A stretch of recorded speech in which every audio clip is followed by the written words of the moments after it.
అందరికీ praise the lord. తిరిగి మీ కొరకు ఆత్మీయ ఆహారాన్ని దేవుని దగ్గరికి వెళ్ళి అడిగి మీకు వడ్డిస్తున్నాను. కాబట్టి జాగ్రత్తగా మీరు వినాలని ప్రభు పేరట మనవి చేయుచున్నాను. అవసరము లేనివి వద్దు. అవసరమైన స్నేహాలు,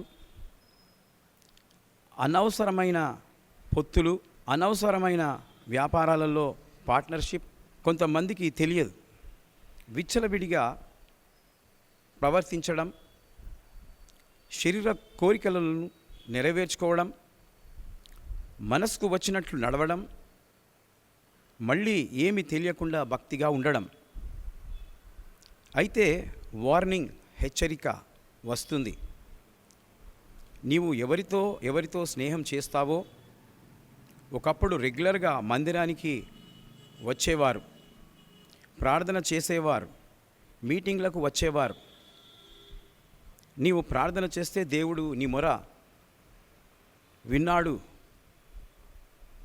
నీవు ప్రార్థన చేసి సువార్త చెబితే రక్షణ పొందినారు. ఇప్పుడు నీ ఇంట్లోనే రాత్రింబగళ్ళు అల్లకల్లోలంగా మారిపోయింది నీ ఇల్లు.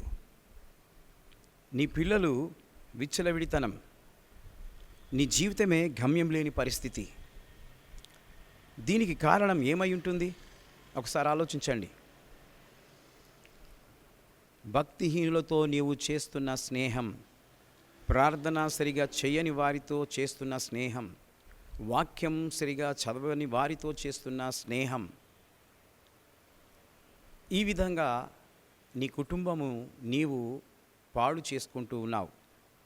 అనగా దాని అర్థం ఏంటంటే, అవసరము లేనివి నీతో అవసరమైనట్లయిపోయాయి. వద్దు.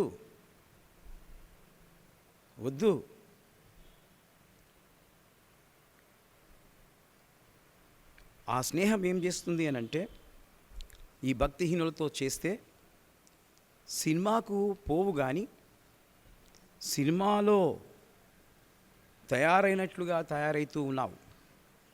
ప్రియమైన స్నేహితులారా, స్నేహం మరింత ముదిరితే అది నీకే ప్రమాదం. జాగ్రత్త సుమా. Be careful. దేవుడి మాటలు దీవించి ఆశీర్వదించిన గాక. May God bless you. Happy birthday జరుపుకుంటున్న వారందరికీ, హ్యాపీ బర్త్డే జరుపుకున్న వారికి many more happy returns of the day.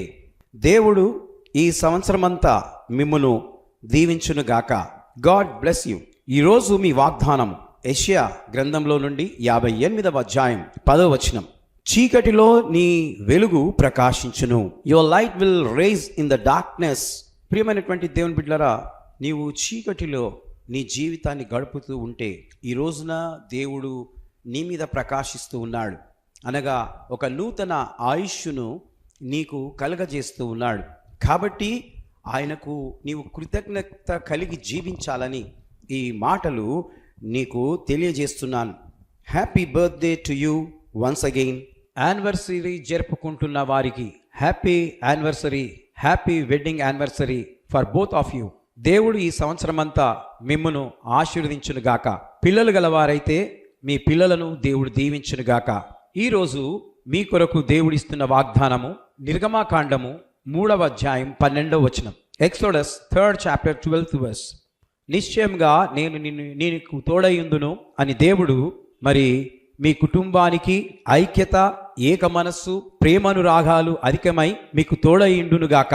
Love and affections ఎక్కువగా మీరు కలిగి ఉండురుగాక. ఒకరందరొకరు ప్రేమనురాగాలతో ప్రార్థన, ఒకటైన జీవితము కలిసి ఉందురుగాక. ఎన్నో యానివర్సరీలు కృప మీకు చేసుకునేలాగున తోడయుండునుగాక. సిల్వర్ జూబిలీ, గోల్డెన్ జూబిలీ మరియు ప్లాటినం జూబిలీ కూడా మీ జీవితంలో జరుగునట్లుగా నేను ప్రార్థిస్తూ ఉన్నాను. Praise the lord. దేవుడు మిమ్మల్ని దీవించునుగాక. ఆ విధంగా వివాహ దినాలను జరుపుకొందురుగాక. Amen. Prayer for journey and healing. ఈరోజు ప్రయాణమై రైలు మార్గమున, ఫ్లైట్ మార్గమున, బస్సులో కానీ, కారులో కానీ, స్కూటర్లో కానీ, రోడ్డు మార్గంలో ఎవరు ఏ రకంగా ప్రయాణము చేసిన వారికి దేవుని కాపుదల దయచేయునుగాక.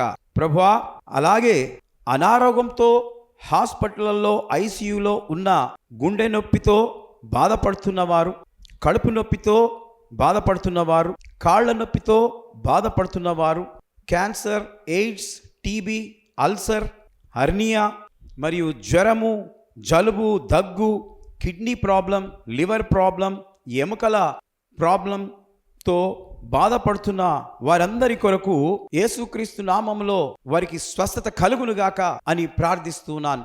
ఆ యేసు ప్రభుల వారి నామము బట్టి మీకందరికీ స్వస్థత కలుగునుగాక.